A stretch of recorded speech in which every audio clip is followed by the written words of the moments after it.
Nunca olvidaré esa noche. Eran exactamente las 2 de la mañana cuando desperté con el corazón acelerado, sin saber por qué. Me quedé quieto en la oscuridad, escuchando. Y entonces lo vi. Vi a mi esposa salir en silencio hacia el patio trasero con una pala en la mano.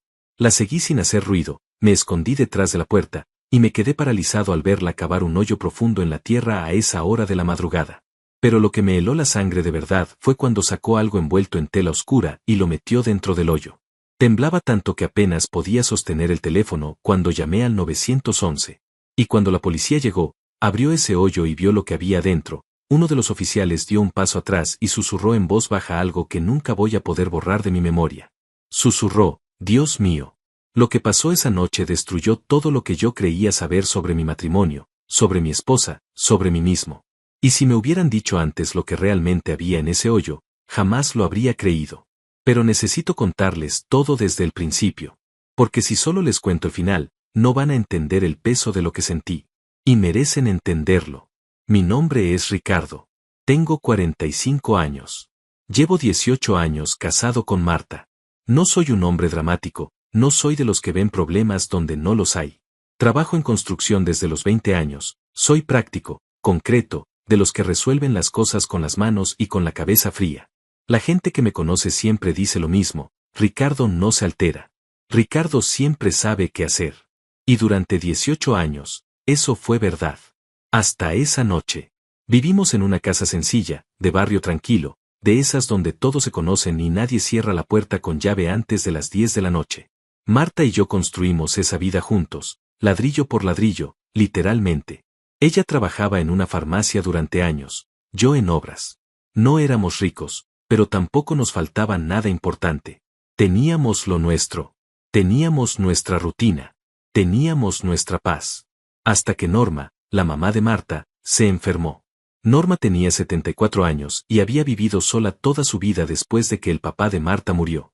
Era una mujer fuerte, de carácter, de esas que nunca piden ayuda aunque la necesiten. Pero cuando el médico nos dijo que ya no podía vivir sola, no hubo discusión. Marta la trajo a vivir con nosotros sin pensarlo 2 veces. Y yo estuve de acuerdo. Eso nunca fue el problema. El problema empezó 3 semanas antes de esa noche. Norma había empeorado mucho. Ya casi no salía de su cuarto, comía poco, dormía la mayor parte del día.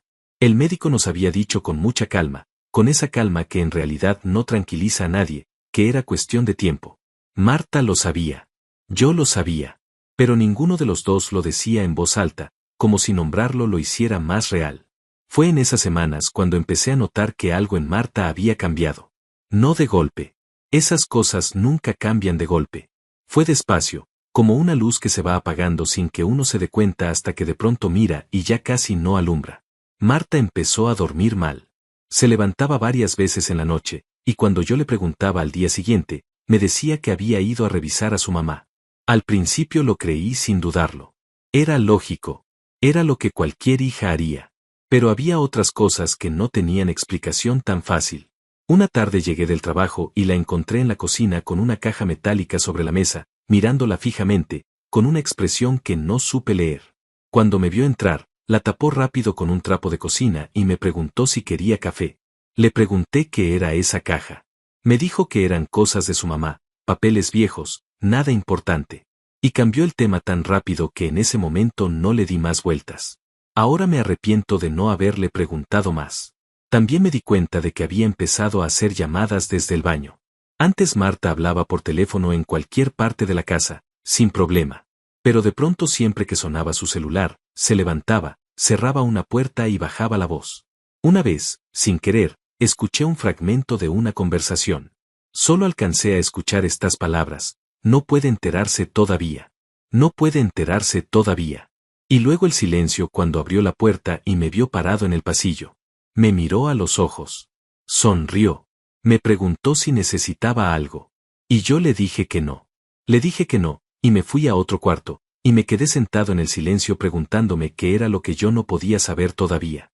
¿Y por qué me lo estaba ocultando la mujer con la que había dormido en la misma cama durante 18 años?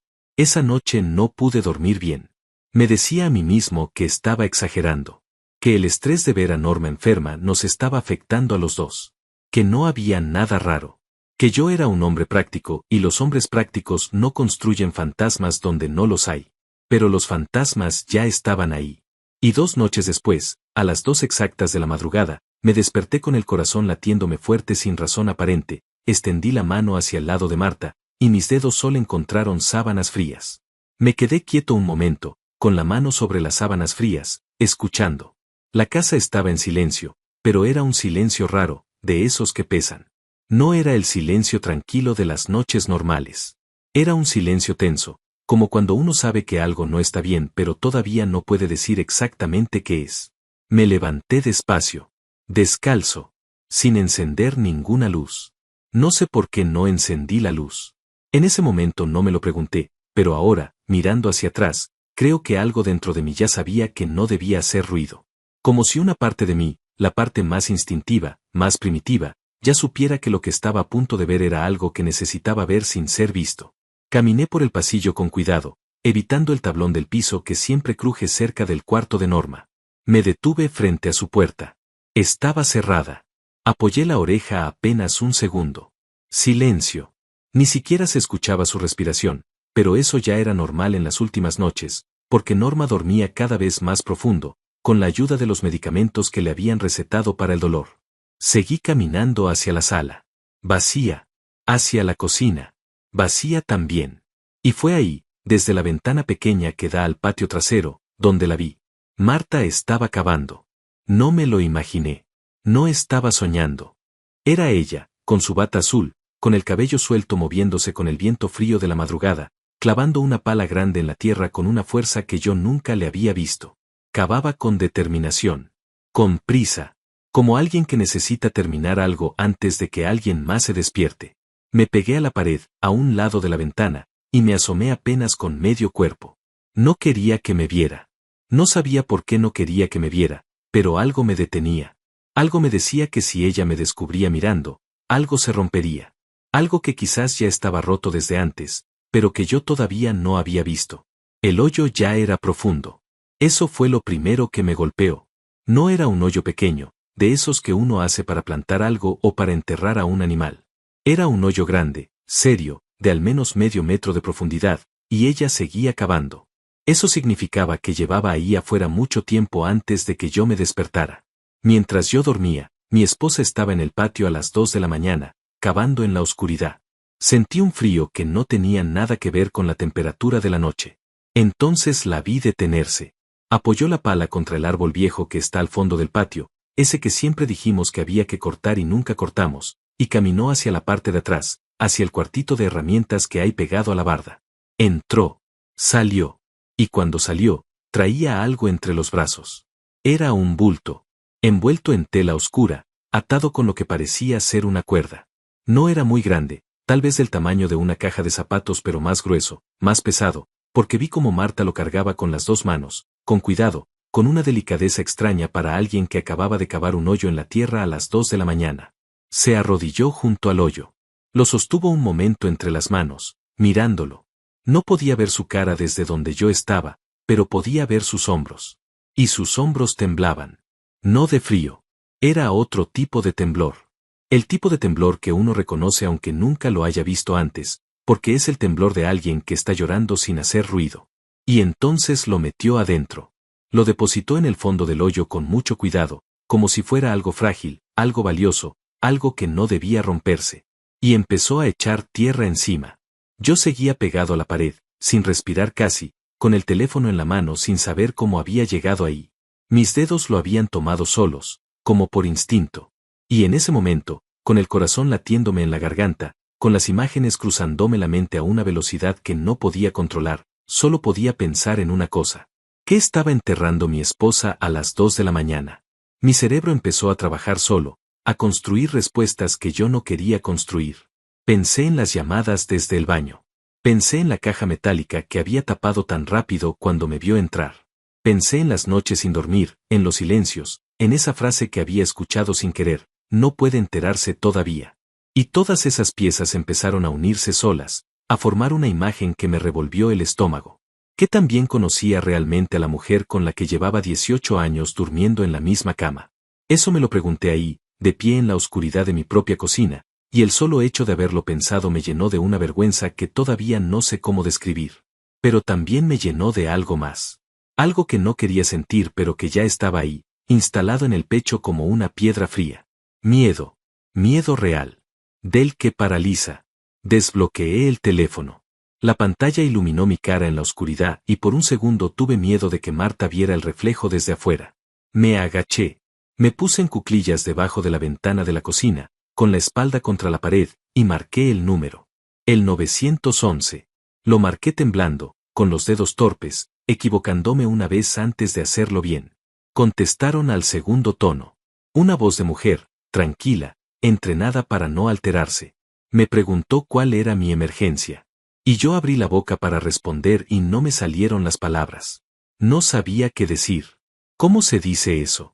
¿Cómo le explicas a un extraño que tu esposa está enterrando algo en el patio a las 2 de la mañana y que no sabes qué es pero que tienes un miedo que no puedes nombrar? Lo dije como pude, tartamudeando, en voz muy baja para que Marta no me escuchara desde afuera. Dije que había actividad sospechosa en mi propiedad, que necesitaba que vinieran, que era urgente. La operadora me pidió la dirección, me pidió que me quedara en la línea, me dijo que ya venían en camino. Colgué. Me quedé ahí, agachado en el piso de mi propia cocina, en la oscuridad, escuchando el sonido de la pala de Marta golpeando la tierra afuera. Golpe, golpe, golpe. Cada golpe sonaba más fuerte dentro de mi cabeza. Cada golpe me hacía construir una imagen más oscura de lo que podía haber en ese bulto envuelto en tela. Pensé en cosas que no quiero repetir. Pensé en cosas que me dan vergüenza haber pensado, porque era mi esposa, era Marta, era la mujer que conocía desde antes de que tuviéramos canas, desde antes de que se nos empezaran a notar los años en la cara. Pero el miedo no tiene lealtad. El miedo no respeta 18 años de matrimonio. El miedo solo te muestra lo peor y te obliga a mirarlo. Escuché que el sonido de la pala se detenía. Me asomé apenas por encima del borde de la ventana. Marta estaba de pie junto al hoyo ya tapado. Pisó la tierra encima varias veces, como para aplanarla. Luego tomó la pala, la limpió con la mano, y empezó a caminar de regreso hacia la casa. Me levanté de un salto. Corrí de puntillas hacia el pasillo, empujé despacio la puerta de nuestro cuarto, me metí en la cama y cerré los ojos. Escuché la puerta trasera abrirse. Escuché sus pasos en la cocina. Escuché el sonido del grifo, el agua corriendo, ella lavándose las manos. Luego sus pasos acercándose por el pasillo. La puerta del cuarto abriéndose despacio. Y el peso familiar de su cuerpo hundiéndose en el colchón a mi lado. Me quedé inmóvil, respirando despacio, fingiendo dormir. Ella se acomodó. Se quedó quieta. Y en menos de 5 minutos, su respiración se volvió profunda y pareja, la respiración de alguien que duerme sin culpa, sin peso, sin miedo. Yo no dormí nada. Me quedé con los ojos abiertos en la oscuridad, esperando el amanecer, esperando los pasos de la policía, preguntándome qué iba a pasar cuando llegaran. Preguntándome qué iban a encontrar en ese hoyo. Preguntándome si la mujer que respiraba tranquila a mi lado era realmente la persona que yo creía conocer. Afuera, en el patio, la tierra recién removida guardaba un secreto que en pocas horas iba a cambiar todo. Todo lo que yo era. Todo lo que nosotros éramos. La policía llegó 20 minutos después. 20 minutos que se sintieron como 20 horas. Yo seguía en la cama, inmóvil, con los ojos abiertos en el techo, escuchando la respiración de Marta a mi lado. Tranquila, profunda, como la de alguien que no tiene nada que esconder. Y eso, en lugar de tranquilizarme, me perturbaba más. Porque o realmente no tenía nada que esconder, y entonces yo acababa de hacer algo imperdonable, o lo que había hecho era tan grave que ya había cruzado al otro lado, al lado donde uno duerme sin culpa porque ya no le queda ninguna. No sabía cuál de las dos opciones me daba más miedo. Vi las luces por la rendija de la cortina. Azul y rojo, girando despacio sobre las paredes del cuarto. No habían puesto la sirena, gracias a Dios, porque yo les había pedido en la llamada que no la pusieran. No quería despertar al vecindario. No quería que Carmen, la vecina de enfrente, se asomara por su ventana y viera patrullas frente a mi casa a las 2:30 de la mañana. Pero sobre todo, no quería que Marta se despertara antes de que yo supiera que había en ese hoyo. Me levanté con mucho cuidado. Marta no se movió. Salí del cuarto sin hacer ruido, caminé por el pasillo, abrí la puerta principal apenas lo suficiente para salir, y la cerré despacio detrás de mí. Afuera había 2 patrullas. 3 oficiales. Uno de ellos ya estaba bajando de su unidad cuando me vio salir y levantó una mano para saludarme. Se acercó caminando sin prisa, con esa calma entrenada que tienen los policías cuando todavía no saben si la situación es peligrosa o no. Era un hombre de unos 40 años, complexión robusta, cara seria pero no agresiva. Me preguntó si yo había hecho la llamada. Le dije que sí. Me preguntó qué había pasado.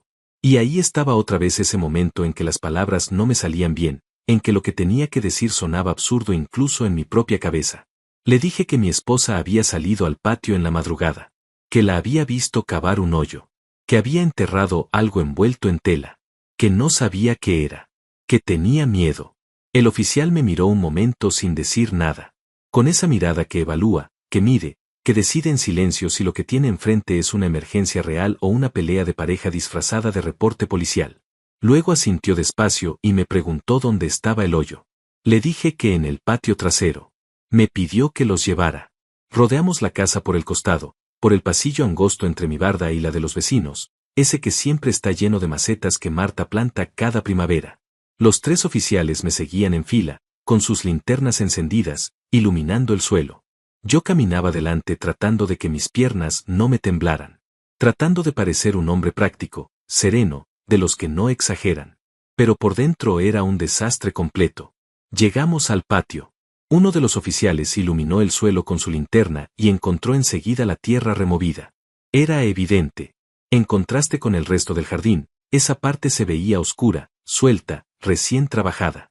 El oficial principal se agachó, la examinó un momento, y luego se incorporó y me miró. Me preguntó si tenía una pala. Se la traje del cuartito de herramientas. La misma pala que Marta había usado. Todavía tenía tierra fresca en la hoja. El oficial la tomó, se colocó sobre el punto exacto donde la tierra estaba más suelta, y empezó a cavar. Yo me quedé parado a unos 3 metros, con los brazos cruzados sobre el pecho, tratando de controlar la respiración. Los otros 2 oficiales estaban a los lados, con las linternas apuntando al hoyo. Nadie hablaba. El único sonido era el de la pala entrando en la tierra, una y otra vez, metódico, paciente. Y entonces fue cuando escuché un ruido detrás de mí. La puerta trasera de la casa abriéndose. Me giré. Era Marta. Estaba parada en el umbral con la bata azul, el cabello revuelto del sueño, los ojos entreabiertos. Miraba las linternas, las figuras de los oficiales, la tierra removida. Y entonces me miró a mí. Y en ese segundo, en esa fracción de segundo antes de que cualquiera de los 2 dijera una palabra, vi algo cruzar por su cara que nunca voy a olvidar. No fue enojo. No fue miedo. No fue culpa. Fue dolor. Un dolor tan profundo, tan limpio, tan sin defensa, que me golpeó en el pecho como un puñetazo. Pero en ese momento yo todavía no entendía por qué. En ese momento yo todavía estaba del otro lado. Todavía era el hombre que había llamado a la policía porque tenía miedo de su propia esposa. Todavía estaba construyendo en mi cabeza todas esas imágenes oscuras que el miedo había fabricado durante la noche. Marta abrió la boca. Dijo mi nombre. Ricardo. Solo eso. Ricardo. Con una voz tan baja, tan quebrada, que casi no la escuché. Uno de los oficiales se acercó a ella con calma y le explicó que habían recibido un reporte y que necesitaban revisar la propiedad. Que era un procedimiento estándar. Que no se preocupara. Marta no respondió. Seguía mirándome a mí. Solo a mí. Con esos ojos que yo conocía mejor que los míos propios, con esa mirada que en 18 años había aprendido a leer en casi cualquier situación. Pero esta vez no supe leerla. Esta vez me perdí. El oficial que cavaba se detuvo de golpe. Todos lo miramos. Se agachó sobre el hoyo, iluminó el fondo con su linterna, y estuvo así varios segundos, en silencio, sin moverse. Luego llamó a su compañero con un gesto. El segundo oficial se acercó, se agachó también, miró. Y fue ese segundo oficial, el más joven de los 3, el que se incorporó despacio, se quitó un momento la gorra, y dijo en voz baja, casi para sí mismo, con una expresión que no era de horror sino de algo más complicado, algo entre la sorpresa y la solemnidad: Dios mío. Solo eso. Dios mío. Y el silencio que siguió fue el silencio más pesado que he sentido en mi vida. Marta hizo un sonido. Un sonido pequeño, ahogado, que salió de lo más profundo de su garganta. Se llevó una mano a la boca.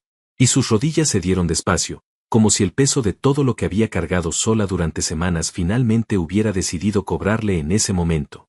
Llegué a su lado antes de que tocara el suelo. La sostuve. La abracé. Y ella se dejó abrazar, pero no me devolvió el abrazo. Se quedó rígida entre mis brazos, con la cara girada hacia el hoyo, con esa mano todavía sobre la boca, llorando en silencio. El oficial principal se incorporó, nos miró a los dos, y con una voz completamente distinta a la que había usado antes, una voz más suave, más cuidadosa, me preguntó si podía hablar conmigo un momento. A solas. Me separé de Marta despacio. Ella no protestó. Se quedó parada en el patio, abrazándose a sí misma, mirando la tierra. El oficial me llevó unos pasos hacia el costado, fuera del alcance de las linternas, y me habló en voz baja. Me dijo que en el hoyo había una caja metálica, cerrada con un candado, que iban a necesitar abrirla para determinar el contenido, que dependiendo de lo que hubiera adentro, el procedimiento podía cambiar. Me preguntó si yo tenía alguna idea de lo que podía contener. Le dije que no tenía idea de nada. Y era la verdad. En ese momento, parado en mi propio patio en la madrugada, con mi esposa llorando a 3 metros de mí y 3 oficiales de policía revisando la tierra de mi jardín, yo no tenía idea de absolutamente nada. Solo sabía que algo había cambiado para siempre esa noche. Y que todavía no sabía si lo que había hecho había sido lo correcto o el error más grande de mi vida. El oficial me pidió que esperara. Eso fue lo que me dijo. Que esperara. Como si esperar fuera algo simple, algo que uno pudiera hacer con calma mientras su esposa lloraba en silencio a 3 metros de distancia y 2 policías intentaban abrir una caja metálica enterrada en el patio de su propia casa a las 3 de la mañana. Me recargué contra la pared del fondo, con los brazos cruzados, mirando sin querer mirar. Marta seguía parada cerca del hoyo. No se había movido. Uno de los oficiales jóvenes estaba a su lado, no muy cerca, con esa distancia respetuosa que mantienen cuando no saben bien qué está pasando todavía. Ella no lo miraba. Miraba la caja. La habían sacado ya del hoyo y la habían puesto sobre el suelo, bajo la luz de 2 linternas. Era una caja metálica rectangular, de esas antiguas, del tipo que se usaban antes para guardar documentos o dinero en efectivo. Pintada de verde oscuro, aunque la pintura estaba descascarada en las esquinas y tenía manchas de óxido en los lados. No era nueva. Era una caja vieja, muy vieja, de las que guardan cosas durante años.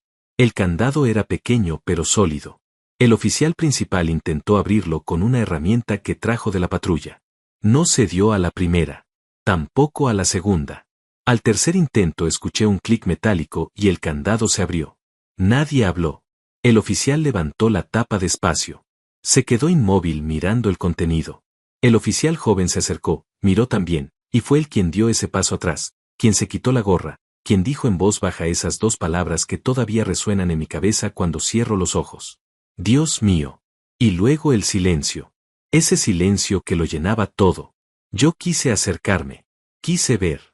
Pero el oficial principal se incorporó y me hizo una seña con la mano para que me quedara donde estaba. Luego miró a Marta. Y le hizo una pregunta que yo no alcancé a escuchar bien desde donde estaba, pero que hizo que Marta cerrara los ojos un momento, respirara profundo, y asintiera con la cabeza una sola vez. Un solo gesto. Un asentimiento lento, cargado, definitivo. Y en ese momento supe que lo que había en esa caja tenía una historia. Una historia larga. Una historia que yo no conocía. Y que mi esposa había cargado sola, en silencio, sin decirme nada. Necesito retroceder. Necesito contarles algo que pasó semanas antes de esa noche, porque si no lo cuento, nada de lo que vino después va a tener sentido completo. Y merecen el sentido completo. 3 semanas antes de esa madrugada, Norma había pedido hablar conmigo a solas. Eso ya era inusual de por sí. Norma y yo teníamos una relación cordial, respetuosa, de las que funcionan bien precisamente porque cada uno mantiene su distancia. Ella nunca se metía en mis asuntos, yo nunca me metía en los suyos. Nos queríamos a nuestra manera, sin muchas palabras. Pero esa tarde, cuando Marta salió a hacer las compras, Norma me llamó desde su cuarto con una voz más firme de lo que llevaba semanas teniendo. Entré. Estaba sentada en la cama, apoyada en 3 almohadas, con una cobija sobre las piernas aunque afuera no hacía frío. Tenía la mirada lúcida, de esos días buenos en que la enfermedad aflojaba un poco y dejaba ver a la mujer fuerte que siempre había sido. Me señaló la silla junto a su cama. Me senté. Me miró un momento en silencio antes de hablar. Y cuando habló, lo hizo despacio, eligiendo cada palabra con cuidado, como alguien que sabe que tiene un número limitado de palabras importantes y no quiere desperdiciar ninguna. Me dijo que tenía algo guardado. Algo que había guardado durante muchos años. Algo que era para Marta, solo para Marta, y que nadie más debía saber que existía. Me dijo que había una persona, un hombre, que llevaba años buscando ese algo. Un hombre que no se detendría si llegaba a saber dónde estaba. Me dijo que ese hombre era el hermano de su difunto esposo, el tío político de Marta, un hombre llamado Francisco, al que yo había visto una sola vez en una reunión familiar hace años y que me había parecido el tipo de persona que sonríe demasiado y mira demasiado poco. Norma me dijo que Francisco sabía que ella estaba enferma, que había estado llamando, que estaba esperando, y que en cuanto ella muriera, si ese algo no estaba protegido, Francisco encontraría la manera de tomarlo. Le pregunté de qué estaba hablando exactamente. Me dijo que era dinero, y joyas, y documentos. Todo junto, guardado durante décadas, desde que su esposo había muerto y ella había decidido que ese dinero era para su hija, no para los buitres que rondaban cuando alguien se muere y deja cosas atrás. Me dijo que el monto era significativo, que había ahorrado toda su vida, en efectivo, fuera del banco, porque nunca había confiado en los bancos y porque Francisco tenía contactos y maneras de rastrear cuentas que ella nunca había entendido bien pero que le daban miedo. Me quedé en silencio procesando todo eso. Luego le pregunté por qué me lo estaba contando a mí y no a Marta. Y Norma me dijo algo que me sorprendió. Me dijo que ya se lo había contado a Marta. Que Marta lo sabía todo. Pero que Marta era demasiado buena, demasiado recta, y que si se lo dejaba a ella sola para que decidiera, terminaría haciendo algo legal, algo visible, algo que Francisco podría rastrear. Que por eso necesitaba que yo supiera también. Para que ayudara a Marta a protegerlo de la manera correcta. Le pregunté qué era la manera correcta. Norma me miró fijo y me dijo, escóndelo donde nadie lo busque. No me dijo más.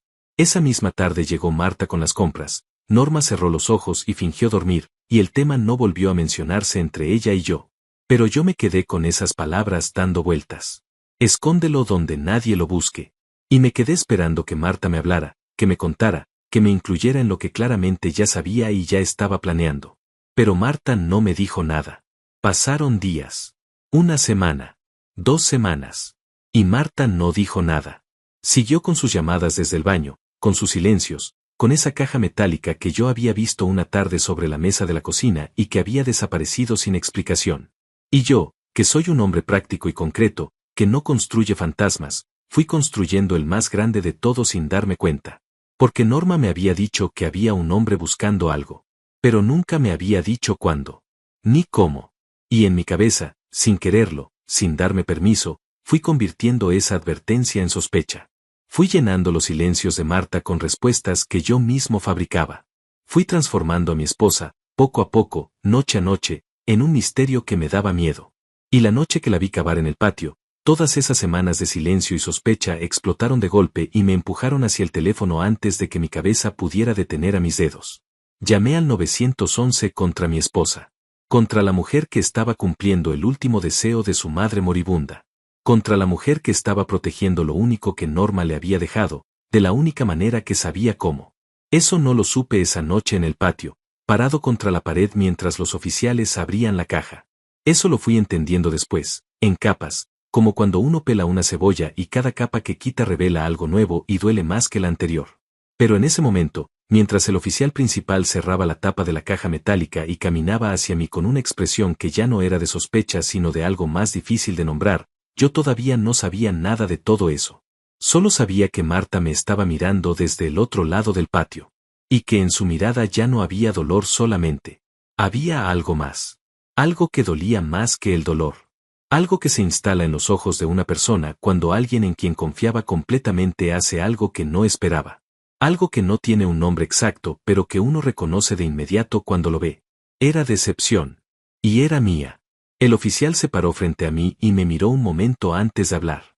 Era la mirada de alguien que acaba de entender una situación que al principio parecía una cosa y resultó ser completamente otra. No era una mirada de juicio, exactamente. Pero tampoco era neutral. Era la mirada de un hombre que ha visto muchas noches difíciles y que sabe distinguir entre una amenaza real y un malentendido que ya no tiene remedio. Me preguntó si yo sabía algo sobre el contenido de la caja. Le dije que no sabía nada. Me miró un segundo más, como midiendo si eso era verdad. Luego asintió despacio y me dijo que la caja contenía dinero en efectivo, una cantidad que iban a necesitar contar y documentar formalmente. También había joyas, varias piezas y documentos, algunos en sobrecerrado, algunos sueltos.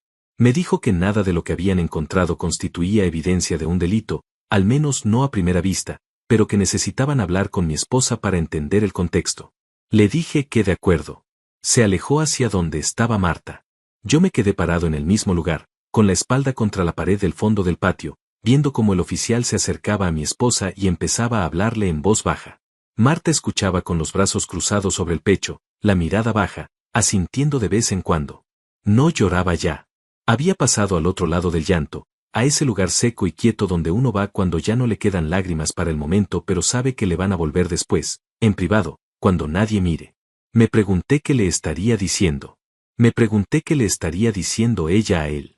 Y me pregunté, por primera vez con esa claridad fría que a veces llega demasiado tarde, si yo había destruido algo esa noche que no iba a poder reconstruir con facilidad.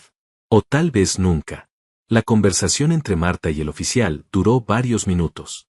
En algún momento ella entró a la casa y volvió con algo entre las manos. No pude ver qué era desde donde yo estaba.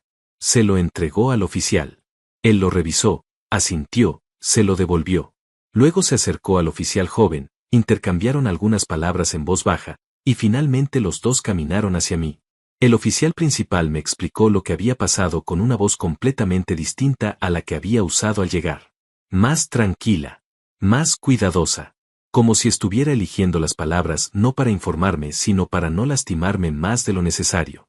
Me dijo que la señora, su esposa, le había explicado la situación, que la caja pertenecía a su madre, que vivía con ellos y que estaba gravemente enferma, que el contenido era un ahorro personal de la señora mayor, reunido durante décadas, destinado a su hija como herencia directa, que existía una situación familiar complicada, un familiar que había estado ejerciendo presión sobre la señora mayor, y que por eso el dinero y los objetos de valor habían sido guardados fuera del sistema bancario por decisión propia de la señora, que su esposa tenía documentos que respaldaban todo eso, una carta manuscrita de la madre, identificaciones, hasta una declaración notariada antigua que la madre había hecho años atrás indicando su voluntad. Me dijo todo eso mirándome a los ojos. Y luego, con la misma voz tranquila, me dijo que no había ningún delito que investigar, que iban a registrar el reporte, que iban a documentar lo encontrado como protocolo, pero que desde su perspectiva la situación estaba clara y no requería ninguna acción adicional. Me preguntó si tenía alguna pregunta. Abrí la boca. La cerré. Volví a abrirla. Y lo único que salió fue, ¿cuánto dinero había en la caja? El oficial dudó un segundo. Luego me dijo que no podía darme una cifra exacta todavía porque no lo habían contado formalmente, pero que a primera vista parecía ser una cantidad importante. Varios miles de dólares. Tal vez más.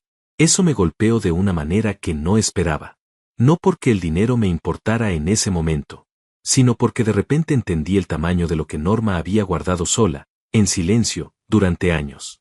El tamaño del secreto que había cargado. Y el tamaño de la confianza que había depositado en su hija para protegerlo. Una confianza que Marta había honrado completamente. Y que yo había interrumpido con una llamada al 911. Los oficiales se prepararon para irse. El oficial principal me estrechó la mano, me dijo que esperaba que todo se resolviera bien, con un tono que claramente se refería no a la investigación sino a mi matrimonio. Luego se fueron. Las luces azules y rojas dejaron de girar sobre las paredes. Los motores de las patrullas se alejaron por la calle. Y el silencio de la madrugada volvió a instalarse sobre la casa como si nada hubiera pasado. Pero todo había pasado. Me giré hacia el patio. Marta estaba arrodillada junto al hoyo abierto, con la caja metálica en las manos, sosteniéndola contra el pecho como si fuera algo frágil. Tenía los ojos cerrados. Los labios se movían apenas, en silencio, como si estuviera diciéndole algo a alguien que no estaba ahí. O tal vez sí estaba. Tal vez Norma, en ese momento, en alguna forma que yo no entiendo y nunca voy a entender del todo, estaba ahí con ella. No me acerqué de inmediato.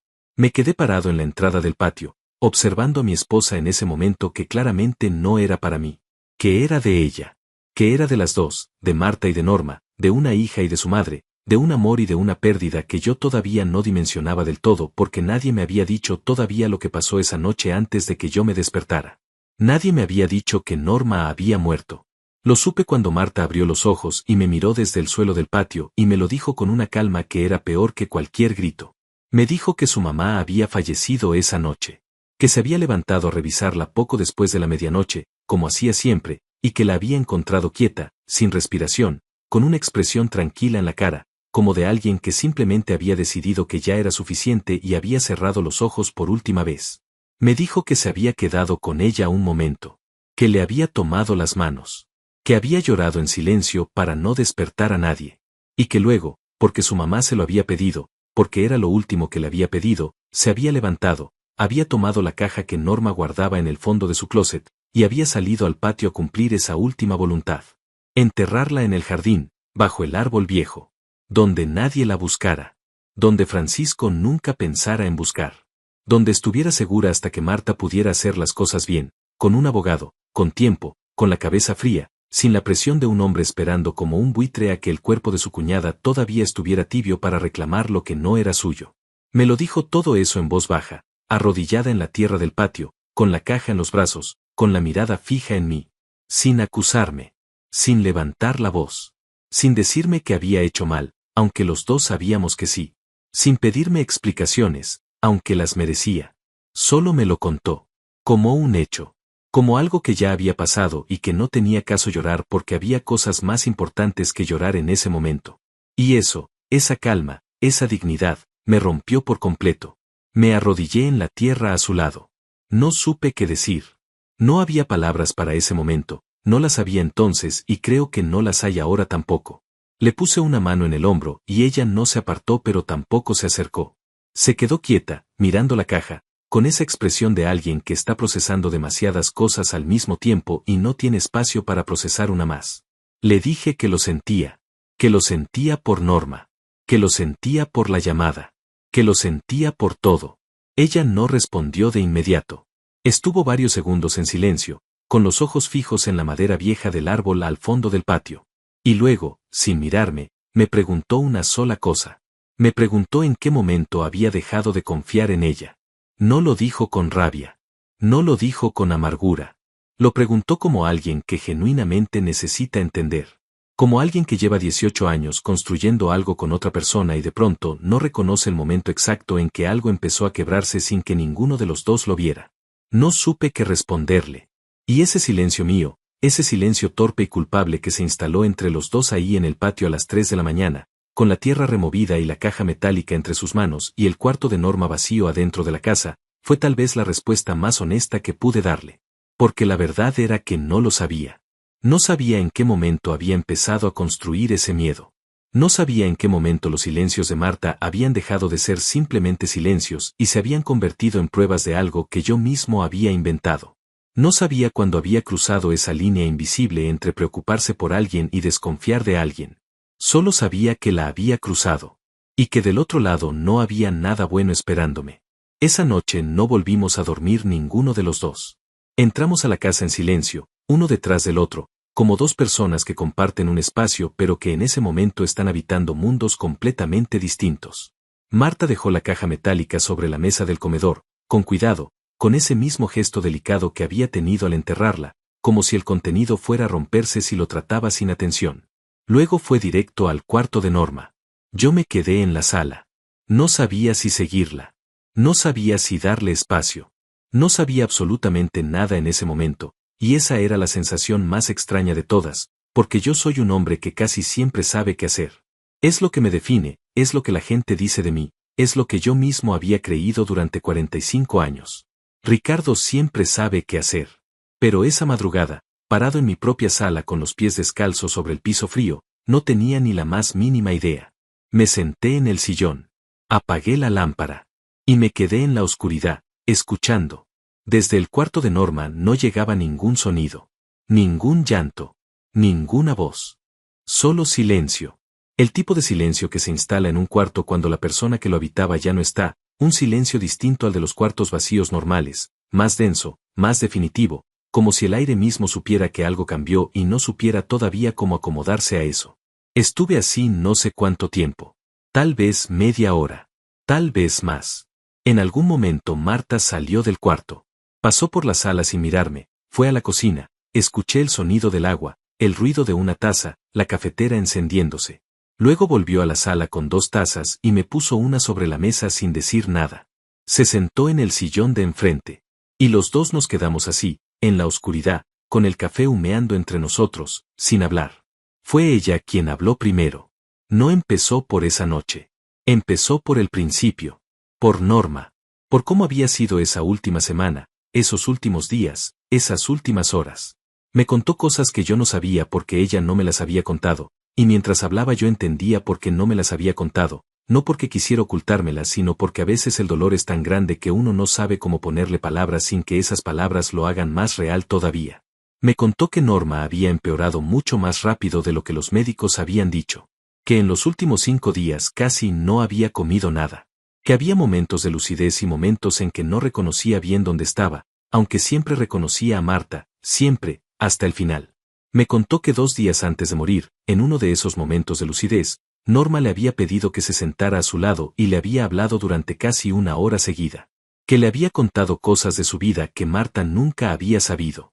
Cosas de cuando era joven. Cosas del padre de Marta. Cosas de los años difíciles que habían vivido antes de que Marta naciera y que Norma nunca había querido contar porque decía que el pasado es el pasado y no tiene caso revolver lo que ya se asentó. Me contó que en esa conversación Norma le había hablado de Francisco. Y ahí fue cuando entendí cosas que antes solo había entendido a medias. Francisco no era simplemente un familiar incómodo. Francisco era un hombre que llevaba años convencido de que parte del dinero que Norma había acumulado le pertenecía a él, por razones que tenían que ver con una deuda antigua entre él y el esposo de Norma, una deuda que según Francisco nunca había sido saldada y que según Norma nunca había existido de la manera en que Francisco la contaba. Era una de esas disputas familiares que empiezan con dinero y terminan siendo sobre el orgullo y el rencor, que son las peores porque no tienen solución lógica, solo tienen fin cuando uno de los dos se cansa o uno de los dos desaparece. Norma había vivido décadas sabiendo que Francisco esperaba. Que en cuanto ella muriera, Francisco iba a aparecer con papeles, con abogados, con argumentos, con esa sonrisa de demasiados dientes que yo había visto una vez y que ahora, recordándola, me parecía exactamente lo que siempre había sido. Por eso el dinero estaba en efectivo. Por eso estaba fuera del banco. Por eso Norma había preparado documentos notariados años atrás, dejando constancia de su voluntad. Y por eso le había pedido a Marta que lo escondiera en cuanto ella muriera, antes de llamar a nadie, antes de reportar nada, antes de que Francisco pudiera enterarse y empezar a mover sus piezas. Marta me lo explicó todo eso con la misma calma con que había empezado a hablar. Sin levantar la voz. Sin llorar, aunque yo veía en su cara el esfuerzo que le costaba mantenerse entera. Y mientras la escuchaba, mientras cada pieza iba encajando en su lugar, sentí algo que no sé bien cómo nombrar. Era una mezcla de alivio y vergüenza. El alivio de entender finalmente. La vergüenza de haber tardado tanto en preguntar. Le pregunté por qué no me había dicho nada antes. Se quedó un momento en silencio mirando su taza. Luego me dijo que Norma le había pedido que no lo dijera todavía. Que mientras Norma estuviera viva, cuanta menos gente supiera, mejor. Que Francisco tenía maneras de conseguir información que ninguno de los dos terminaba de entender bien, y que Norma prefería que el círculo de personas que sabían fuera lo más pequeño posible. Luego me miró a los ojos y me dijo algo más. Me dijo que también había tenido miedo de cómo yo iba a reaccionar. Eso me detuvo. Le pregunté qué quería decir con eso. Me dijo que me conocía, que sabía cómo soy, que soy un hombre recto, que creo en hacer las cosas por los canales correctos, que me incomodan los secretos y las situaciones que viven fuera de las reglas aunque las razones sean válidas. Me dijo que sabía que si yo me enteraba de que había una caja con varios miles de dólares en efectivo escondida en nuestra casa, mi primer impulso iba a ser decir que había que declararlo, que había que hacerlo bien, que había que seguir el proceso correcto. Me dijo que ese impulso, siendo bueno, siendo honesto, siendo completamente mío, era exactamente lo que Francisco necesitaba para ganar. Y tenía razón. Eso fue lo que más me golpeó de todo lo que me dijo esa noche. Que tenía razón. Que me conocía tan bien que sabía de antemano cómo iba a reaccionar, y que esa reacción mía, bien intencionada y todo, hubiera podido destruir lo único que Norma había protegido durante décadas para su hija. Me quedé en silencio un momento largo. Luego le pregunté cuánto había en la caja. Marta dudó. Luego me dijo que no lo había contado todo todavía, que esa noche no había tenido cabeza para eso, pero que Norma le había dicho que eran alrededor de $43,000 en efectivo. Más las joyas, que Norma había valorado alguna vez en unos $12,000 aproximadamente. Más los documentos, que incluían el título de una propiedad pequeña en el pueblo donde Norma había nacido, una propiedad que Francisco también decía que le pertenecía y que Norma había peleado legalmente durante años para mantener a su nombre. $55,000. Más una propiedad. Más una historia de décadas. Todo guardado en una caja metálica verde con óxido en las esquinas, enterrada bajo el árbol viejo del patio trasero a las 2 de la mañana por una mujer que acababa de perder a su madre y que no había tenido tiempo ni de llorarla bien antes de tener que proteger lo único que esa madre le había dejado. Me levanté del sillón. Fui hasta donde estaba Marta y me arrodillé frente a ella. No en el suelo del patio esta vez, sino en el piso de nuestra sala, frente al sillón donde ella estaba sentada con la taza entre las manos, mirándome con esa expresión que ya no sabía leer del todo, pero que necesitaba intentar leer. Le tomé las manos. Estaban frías todavía. De la noche afuera, de la tierra, de todo. Le dije que lo sentía. No de la manera superficial en que uno lo dice cuando no sabe qué más decir. Lo dije de verdad, desde adentro, desde ese lugar donde las palabras cuestan porque vienen cargadas de todo lo que uno tuvo que reconocer antes de poder decirlas. Le dije que lo sentía por Norma. Le dije que lo sentía por la llamada. Le dije que lo sentía por no haber preguntado antes, por haber llenado los silencios con mis propias historias en lugar de simplemente preguntarle a ella qué estaba pasando. Marta me escuchó. No dijo que estaba bien. No dijo que me perdonaba. No dijo nada de eso, y yo no esperaba que lo dijera. Solo me escuchó, con los ojos húmedos pero sin llorar, apretando mis manos apenas, con los dedos fríos, como si no estuviera del todo segura de si quería seguir teniéndolos o soltarlos todavía. Y afuera, en el patio, el árbol viejo que nunca habíamos cortado seguía ahí, con el hoyo abierto a su lado y la tierra removida brillando apenas bajo la primera luz grisácea del amanecer que empezaba a filtrarse por encima de las bardas del vecindario. La noche había terminado. Pero lo que venía después apenas estaba empezando. Los días que siguieron fueron los más extraños que he vivido en 18 años de matrimonio. No hubo peleas. No hubo gritos.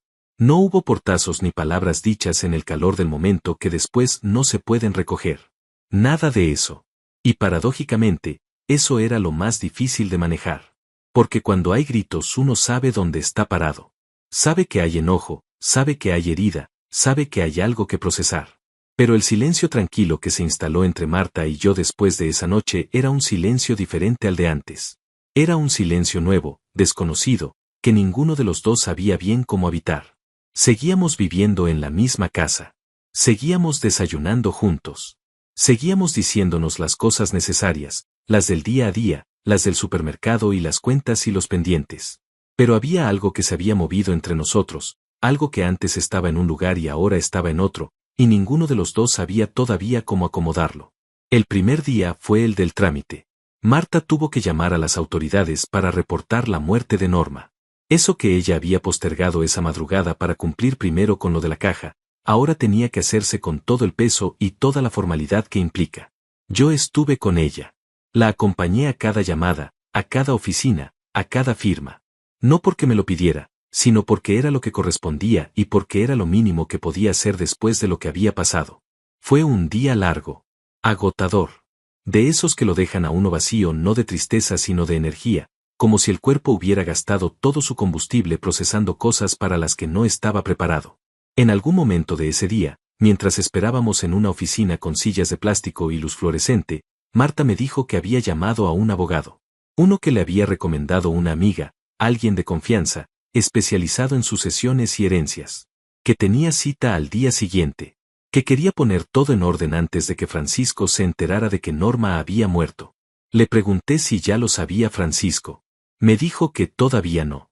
Que en la familia extendida todavía no había corrido la noticia. Que tenían tal vez 1 o 2 días antes de que llegara a sus oídos por algún canal familiar de esos que uno nunca puede controlar del todo. Le pregunté si quería que la acompañara al abogado. Me miró un momento. Y dijo que sí. Con una voz que no era calurosa pero tampoco era fría. Era simplemente honesta. Sí. Una sílaba. Pero en esa sílaba había algo que yo tomé con las 2 manos porque era lo único que tenía en ese momento. Al día siguiente fuimos juntos. El abogado era un hombre mayor, de esos que inspiran confianza no por lo que dicen sino por cómo escuchan. Escuchó todo lo que Marta le explicó sin interrumpirla, tomando notas en un cuaderno de papel, asintiendo de vez en cuando. Cuando Marta terminó, revisó los documentos que Norma había preparado. La carta manuscrita. La declaración notariada. El título de la propiedad. Todo. Se tomó su tiempo. Y luego nos dijo que la situación era complicada pero manejable. Que los documentos de Norma eran sólidos.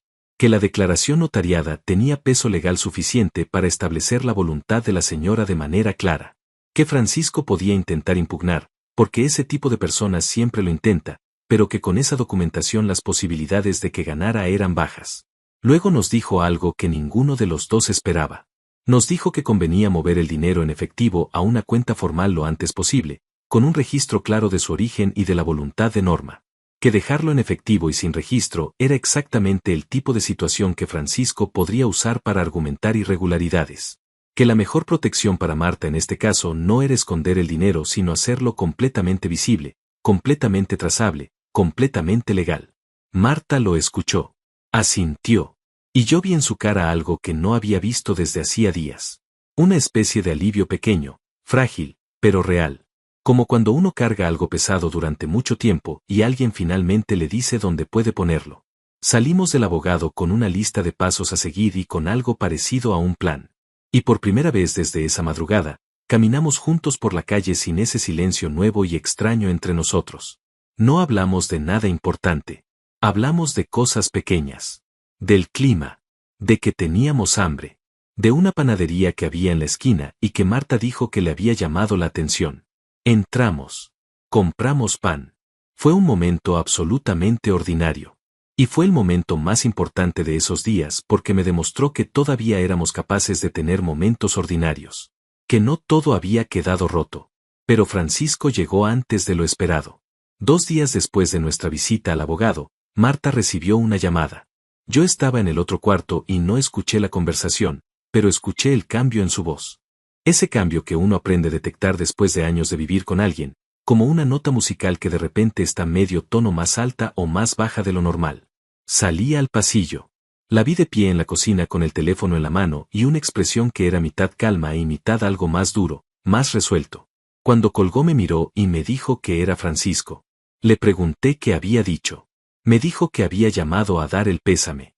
Con esa voz de los que dan el pésame sin sentirlo, con esa calidez fabricada que dura exactamente el tiempo necesario para llegar a lo que de verdad quieren decir. Que había preguntado cómo estaban las cosas. Que había mencionado, de pasada, con una naturalidad demasiado ensayada, que él sabía que Norma tenía algunas cosas guardadas y que esperaba que todo estuviera en orden porque había ciertos asuntos pendientes entre él y Norma que él consideraba importantes resolver. Ciertos asuntos pendientes. Marta me dijo esas palabras con una calma que me impresionó. Sin temblar. Sin enojarse. Con esa frialdad que uno desarrolla cuando lleva años sabiendo que algo va a llegar y finalmente llega y ya no le queda miedo porque el miedo se gastó en la espera. Le pregunté qué le había respondido ella. Me dijo que le había dicho que todo estaba en manos de su abogado y que cualquier comunicación debía hacerse por esa vía. Me quedé mirándola un momento. Y le dije que estaba orgulloso de ella. No lo planeé. No lo pensé antes de decirlo. Simplemente salió, como salen las cosas verdaderas, sin permiso y sin protocolo. Marta me miró. Y por primera vez desde esa madrugada del patio, vi algo en su cara que se parecía a lo que yo conocía. No era la sonrisa de siempre, no era la calidez completa de siempre. Pero era algo. Un destello. Una grieta pequeña en el muro que se había levantado entre nosotros por el que pasaba un poco de luz. No dije nada más. Ella tampoco. Pero esa noche, por primera vez desde la noche de la pala y el hoyo y los oficiales y el Dios mío susurrado en el patio, Marta se durmió en el mismo lado de la cama donde siempre se había dormido. Sin separación de almohadas. Sin esa distancia milimétrica pero infinita que había existido las noches anteriores. Y yo me quedé despierto un rato más, como hago siempre, escuchando su respiración en la oscuridad. Pero esta vez no era la respiración de un misterio. Era la respiración de una mujer que había cargado demasiado sola durante demasiado tiempo, que había honrado a su madre de la única manera que sabía cómo, que había protegido lo que le correspondía proteger enfrentando al mismo tiempo el dolor de perderla y la traición inesperada de quien menos debería haberla traicionado. Yo. Esa palabra se instaló en mi cabeza en la oscuridad y no se fue fácilmente. Yo había sido esa traición. Yo, que me creía el hombre práctico, el que no se altera, el que siempre sabe qué hacer. Resulta que cuando más importaba, cuando mi esposa más me necesitaba, lo que hice fue construir un fantasma y llamar a la policía contra ella. Y sin embargo ahí estaba, respirando a mi lado, durmiendo en su lugar. No porque lo mereciera yo, sino porque así era ella. Eso fue lo que entendí esa noche, finalmente, sin ningún ruido alrededor, solo con su respiración tranquila en la oscuridad. Que el perdón, cuando es verdadero, no llega con palabras grandes ni con gestos dramáticos. Llega despacio, en silencio, como alguien que vuelve a ocupar su lugar en la cama sin hacer escándalo. Y que yo iba a tener que aprender a merecerlo. Todavía estoy aprendiendo. Francisco no tardó mucho en mostrar su verdadera cara. 3 días después de esa llamada donde había fingido dar el pésame, llegó una carta. Una carta formal, con membrete de abogado, redactada en ese lenguaje técnico y frío que está diseñado específicamente para intimidar a las personas que no están acostumbradas a leer ese tipo de documentos. La recibí yo porque Marta había salido temprano a un trámite y yo estaba en casa. La firmé sin pensar. La abrí. Y mientras la leía, sentí que el aire de la cocina se volvía más pesado. Francisco reclamaba una parte de los bienes de Norma. No una parte pequeña. Reclamaba el equivalente a $20,000 que según él representaban una deuda no saldada de su cuñado, el esposo difunto de Norma, contraída décadas atrás en un negocio que según Francisco había financiado en parte con dinero propio. Adjuntaba lo que decía ser evidencia de esa deuda. Un documento escrito a mano, sin membrete, sin notario, con una firma que supuestamente era del esposo de Norma. Un papel que cualquiera con 2 dedos de frente podía ver que era exactamente lo que era, un papel fabricado para una ocasión exactamente como esta. También mencionaba la propiedad. Decía que tenía razones para creer que la propiedad que Norma tenía a su nombre en su pueblo natal había sido adquirida originalmente con fondos compartidos y que él tenía derecho a una compensación. No decía cuánto. Lo dejaba abierto, como dejan abiertas las heridas los que saben que las heridas abiertas duelen más que las cerradas. Dejé la carta sobre la mesa. Cuando Marta llegó, se la mostré sin decirle nada primero. La vi leerla. Vi cómo su mandíbula se tensaba apenas, ese gesto pequeño que hace cuando algo le molesta profundamente pero decide no darle el poder de verse en su cara. Cuando terminó de leer, la dobló, la metió en el sobre, y me dijo con una voz completamente plana que eso era exactamente lo que el abogado había anticipado. Le pregunté cómo se sentía. Me dijo que se sentía lista. Y lo decía en serio. No era una postura. No era valentía fabricada para mi beneficio. Era algo genuino, algo que venía de haber pasado por la peor noche de su vida y haber salido del otro lado todavía entera, todavía de pie, todavía capaz de tomar café por la mañana y leer cartas de abogado sin derrumbarse. Llamó a su abogado ese mismo día. Yo estuve presente en esa llamada, sentado a su lado en la mesa del comedor, escuchando cómo explicaba el contenido de la carta con precisión y sin dramatismo. El abogado la escuchó, le hizo algunas preguntas, y le dijo que respondería formalmente en los próximos días. Que no se preocupara. Que el documento que Francisco presentaba como evidencia de deuda era exactamente el tipo de instrumento que los tribunales veían con mucho escepticismo cuando no tenía notarización ni testigos verificables. Que la declaración notariada de Norma y la carta manuscrita que había dejado eran documentos mucho más sólidos. Marta colgó y me miró. Le pregunté qué podíamos hacer nosotros mientras tanto. Me dijo que lo más importante era no hacer nada impulsivo. Que Francisco estaba esperando exactamente eso, una reacción emocional, un error, algo que pudiera usar. Que la mejor respuesta era el silencio y la paciencia y dejar que el abogado hiciera su trabajo. Yo asentí. Pero por dentro me costaba. Porque yo soy el tipo de persona que necesita hacer algo cuando hay un problema. Que necesita mover, resolver, actuar. Quedarme quieto mientras Francisco movía sus piezas me resultaba casi físicamente difícil. Pero Marta tenía razón. Y yo estaba en deuda con su criterio. Así que me quedé quieto. Los días siguientes fueron una combinación de trámites legales, papeleos del fallecimiento de Norma, y esa reconstrucción silenciosa y sin nombre que estábamos haciendo Marta y yo sin hablar directamente de ella. Nos movíamos alrededor de la herida sin tocarla de frente, pero tampoco la ignorábamos. Era algo intermedio, algo que ninguno de los dos había hecho antes porque nunca habíamos necesitado hacerlo. Una tarde, mientras ordenábamos el cuarto de Norma para empezar a guardarlo despacio, encontramos algo que ninguno de los dos esperaba. Era una caja de cartón pequeña, guardada en el fondo del closet detrás de la ropa, que no era la caja metálica que ya conocíamos sino otra completamente diferente. Marta la sacó, la puso sobre la cama, y la abrió con esa misma delicadeza con que hacía todas las cosas relacionadas con su madre. Adentro había fotografías. Décadas de fotografías. Norma de joven, antes de casarse, con una sonrisa que Marta dijo que nunca le había conocido en persona, una sonrisa de alguien que todavía no ha cargado nada pesado. El esposo de Norma, el padre de Marta, en distintas épocas de su vida. Marta de bebé, de niña, de adolescente. Fotos de cumpleaños, de navidades, de días ordinarios que alguien había considerado suficientemente importantes para fotografiar y guardar. Y entre todas esas fotos, una carta. Doblada en 4, metida en un sobre sin nombre, escrita con la letra apretada y vertical que tenía Norma. Marta la abrió despacio. La leyó en silencio. Y yo la observé leer, vi cómo sus ojos se movían por las líneas, vi cómo en algún punto su respiración cambiaba, vi cómo sus labios temblaban apenas antes de que ella los apretara para controlarlos. Cuando terminó, dobló la carta y la sostuvo contra el pecho un momento, con los ojos cerrados. Le pregunté, en voz muy baja, si podía saber qué decía. Me miró. Y me la extendió. La tomé con cuidado. La abrí. Y leí. Era una carta de Norma para Marta. Escrita con anticipación, con esa lucidez de los que saben que el tiempo se acorta y deciden usarlo para decir lo que siempre debieron decir. Le decía que había sido la mejor hija que alguien podía pedir. Que sabía que había cargado mucho por ella, más de lo que cualquier hija debería cargar, y que eso no lo había dado por sentado ni un solo día.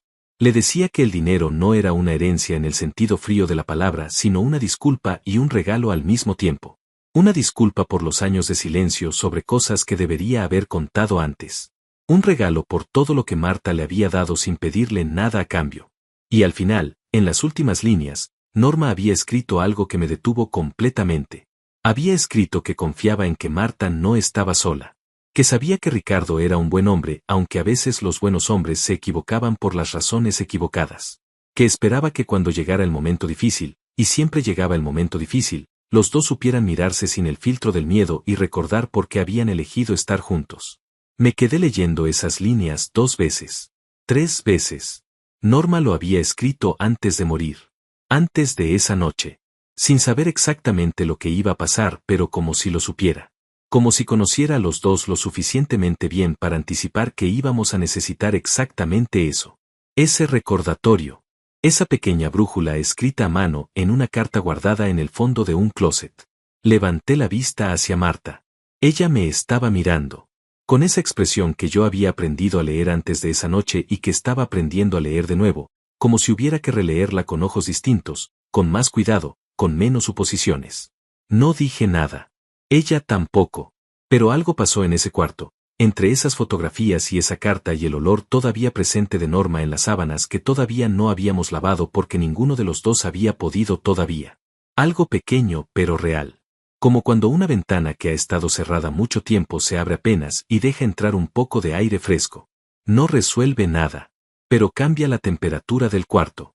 Esa noche, después de cenar, Marta me preguntó algo que no esperaba. Me preguntó si me arrepentía de haber llamado al 911. No lo preguntó con crueldad. No lo preguntó para hacerme sentir mal. Lo preguntó como alguien que genuinamente quiere entender, que necesita entender, que está construyendo algo y necesita saber con qué materiales cuenta. Me tomé mi tiempo para responder. Le dije que sí, que me arrepentía, que si pudiera volver atrás, no lo haría. Que la imagen de ella arrodillada en la tierra del patio, con la policía a su alrededor, en el momento más doloroso de su vida, era una imagen que me iba a costar mucho tiempo dejar de ver cuando cerraba los ojos. Luego le dije algo más. Le dije que aunque me arrepentía, también entendía de dónde había venido ese miedo. Que no era una excusa. Que no lo decía para justificarme. Sino porque creía que los dos merecíamos entender exactamente qué había pasado entre nosotros para que yo llegara a ese punto, para que el silencio se hubiera convertido en sospecha sin que ninguno de los dos lo notara a tiempo. Marta me escuchó hasta el final. Luego dijo que ella también tenía parte en eso. que había cargado el secreto de Norma de una manera que me había excluido más de lo necesario, que el miedo a mi reacción la había llevado a crear exactamente la distancia que después se había llenado de mis peores interpretaciones. No fue una reconciliación de película. No hubo música de fondo, ni abrazo largo, ni palabras perfectas. Fue una conversación de dos personas cansadas, sentadas en la mesa de su cocina, diciéndose cosas difíciles con la honestidad torpe y valiente de los que saben que lo que tienen vale la pena el esfuerzo de salvarlo. Y eso, en ese momento, era suficiente. Era más que suficiente. Han pasado 4 meses desde esa noche. 4 meses que se sienten a veces como 4 años y a veces como 4 días, dependiendo del momento en que uno los mire. El tiempo hace eso cuando algo importante ocurre. Se estira y se encoge según el peso de lo que carga. Y lo que pasó esa madrugada en el patio de mi casa carga suficiente peso como para distorsionar cualquier calendario. Francisco presentó su reclamación formal ante el tribunal. Lo hizo exactamente como el abogado había anticipado, con el documento escrito a mano como evidencia principal, con argumentos construidos sobre una versión de los hechos que era lo suficientemente vaga como para ser difícil de refutar de inmediato, pero lo suficientemente específica como para causar daño si uno no estaba preparado. Era el tipo de movimiento legal que no busca ganar necesariamente sino desgastar. Hacer que el proceso sea tan largo y costoso que la otra parte decida que no vale la pena seguir peleando y ceda algo solo para que termine. Pero Francisco no conocía bien a Marta. El abogado respondió con todo lo que tenía. La declaración notariada de Norma. La carta manuscrita. Los registros bancarios que demostraban que el dinero había sido acumulado por Norma a lo largo de décadas en pequeños depósitos y retiros en efectivo, con un patrón perfectamente consistente con una persona que ahorra de manera personal y sistemática. Los documentos de la propiedad que demostraban que Norma la había adquirido antes de conocer siquiera al cuñado que ahora la reclamaba. El juez que revisó el caso inicial tardó 3 semanas en emitir su primera resolución. Rechazó la reclamación de Francisco sobre el dinero en efectivo. Completamente. Determinó que la evidencia presentada por Francisco no tenía el peso legal suficiente para establecer la existencia de una deuda legítima y que la documentación de Norma era clara en cuanto a su voluntad. Francisco podía apelar, y probablemente lo haría, pero ese primer rechazo era una señal importante de hacia dónde iba el proceso. La propiedad seguía en disputa. Eso iba a tomar más tiempo. Pero ese día, cuando el abogado llamó a Marta para darle la noticia, yo estaba sentado a su lado en el sillón de la sala. La vi escuchar. Vi cómo sus hombros bajaban 1 centímetro mientras escuchaba, ese descenso pequeño que tiene el cuerpo cuando suelta algo que ha cargado tenso durante demasiado tiempo. Vi cómo cerraba los ojos un momento. Y cuando colgó, se quedó quieta unos segundos con el teléfono en la mano antes de decirme lo que había dicho el abogado. Cuando terminó de contármelo, le tomé la mano. Esta vez sí me la apretó de vuelta. No con fuerza, con suavidad. Pero me la apretó. Y eso valió más que cualquier cosa que yo hubiera podido decir o hacer en esos 4 meses. La herida entre nosotros no estaba cerrada. Quiero ser honesto sobre eso porque sería muy fácil llegar a este punto de la historia y decir que todo quedó resuelto, que el amor lo puede todo, que bastó con hablar y entenderse y ya. Pero eso no sería verdad. Y la verdad, aunque sea más difícil de contar, es lo único que vale la pena contar.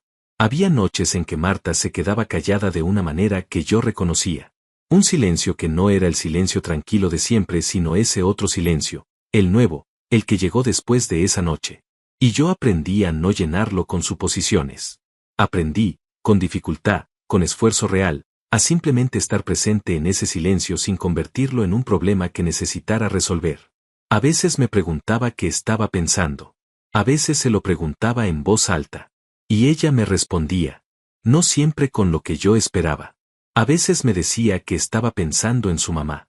A veces me decía que estaba pensando en nada específico. A veces me decía que estaba pensando en nosotros, en cómo éramos antes y en cómo éramos ahora y en si el camino entre esos 2 puntos era algo que podía caminarse de vuelta o si era de esos caminos que solo van en una dirección. Esa pregunta me la guardaba yo también. En silencio. Sin respuesta todavía. Un domingo por la mañana, unas 6 semanas después de esa noche, Marta me propuso algo que no esperaba. Me dijo que quería ir al patio. Que quería plantar algo en el hoyo que había quedado tapado junto al árbol viejo. Que no le parecía bien dejarlo así, solo tierra removida sin nada encima, como una herida sin cicatriz. Le pregunté qué quería plantar. Me dijo que rosas. Que Norma siempre había querido rosas en ese patio y que nunca se habían puesto de acuerdo en dónde plantarlas. Fuimos juntos al vivero esa tarde. Elegimos las plantas juntos. Marta eligió una variedad de rosa de color rojo oscuro que el vendedor del vivero dijo que era fuerte, de las que sobreviven bien en distintos climas, de las que no necesitan demasiados cuidados especiales para mantenerse vivas. Me pareció que no había elegido esa variedad por accidente. Volvimos a casa. Preparamos la tierra juntos. Plantamos las rosas juntos. Fue un momento extrañamente tranquilo. De los que uno no sabe que va a necesitar hasta que los tiene. Trabajamos en silencio la mayor parte del tiempo, pero era el silencio bueno, el de antes, el que no pesaba. Y cuando terminamos y nos paramos a ver lo que habíamos hecho, con las manos sucias de tierra y la espalda un poco cansada, Marta se quedó mirando el árbol viejo y las rosas nuevas durante un momento largo. Luego dijo, en voz baja, que su mamá habría estado contenta. No le respondí nada. Solo me paré a su lado. Y los dos nos quedamos mirando ese rincón del patio que semanas atrás había sido el escenario de la noche más complicada de nuestro matrimonio y que ahora, con tierra fresca y rosas recién plantadas y la luz de la tarde cayendo sobre el árbol viejo, se veía de otra manera completamente. No igual que antes. Nunca iba a verse igual que antes. Pero diferente de una manera que no era necesariamente peor. Solo distinto. Como todas las cosas que pasan por algo difícil y salen del otro lado transformadas. Esa noche, por primera vez desde todo lo que había pasado, hablamos de Norma sin que doliera de la misma manera. Hablamos de recuerdos buenos. De cosas que Norma decía que les causaban gracia. De manías que tenía que a veces lo sacaban de quicio y que ahora, con la distancia que da la ausencia, se convertían en las cosas que más extrañaban. Nos reímos un par de veces. No mucho. Pero nos reímos. Y eso también valió mucho.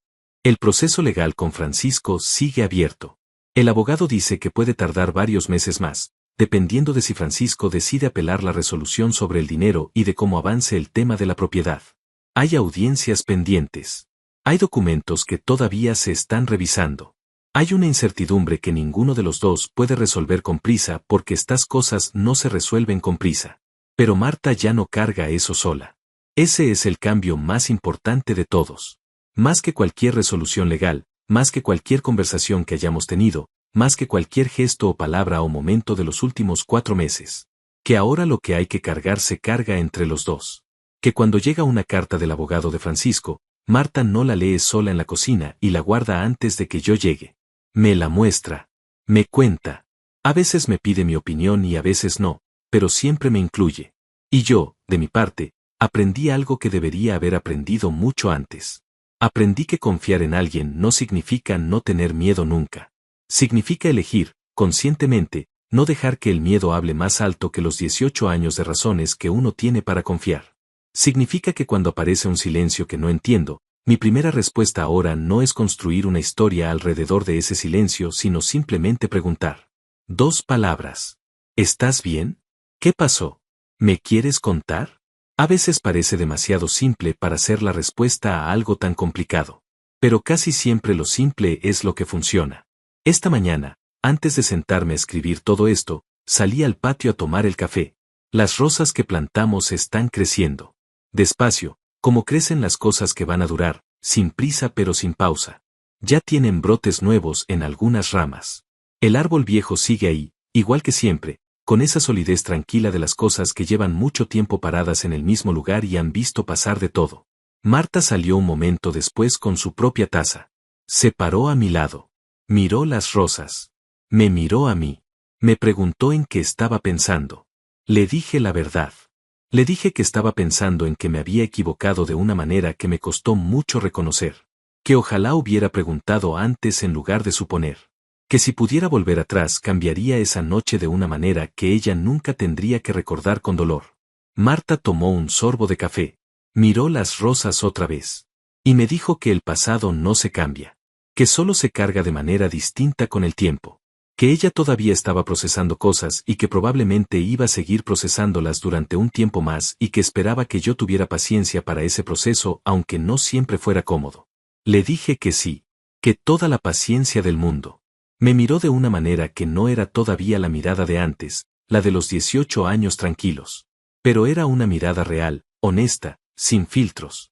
Una mirada que decía que estaba ahí, que seguía eligiendo estar ahí, que ese estar ahí le costaba algo pero que lo elegía de todas formas. Y eso es lo que tengo hoy. No un final perfecto. No una historia resuelta con todo en su lugar. Tengo rosas creciendo sobre una tierra que guardó un secreto una noche y que ahora guarda algo distinto. Tengo un proceso legal que sigue su curso. Tengo una esposa que está procesando una pérdida y una traición al mismo tiempo, con una dignidad que yo no merezco pero que agradezco cada día. Tengo 18 años de algo que vale la pena cuidar y la conciencia nueva, dolorosa y necesaria, de que cuidar algo de verdad significa no darlo nunca por garantizado. Muchas veces me pregunto qué habría pasado si esa noche, en lugar de tomar el teléfono, hubiera salido al patio y simplemente le hubiera preguntado a Marta qué estaba haciendo. No lo sé. Nunca voy a saberlo. Lo que sí sé es que ustedes, que han llegado hasta aquí, probablemente tienen una opinión sobre lo que hice. Y me parece bien. Me parece justo. Porque esta historia no tiene un villano claro ni un héroe limpio. Tiene personas. Personas que cometen errores por miedo, que guardan secretos por amor, que traicionan sin querer y que perdonan sin olvidar. Y la pregunta que me quedo haciendo, la que no me deja dormir algunos días todavía, no es si hice lo correcto o lo incorrecto. Es si ustedes, en mi lugar, habrían hecho lo mismo. ¿Habrían llamado? ¿Se habrían quedado quietos? ¿Habrían preguntado primero? Y si hubieran preguntado y ella no les hubiera respondido, ¿qué habrían hecho entonces? No hay respuesta fácil. Y creo que eso es exactamente lo que Norma, con toda su sabiduría guardada en cajas y cartas y secretos bien protegidos, ya sabía desde el principio. Que las cosas más importantes nunca tienen respuesta fácil. Solo tienen personas dispuestas a seguir intentando.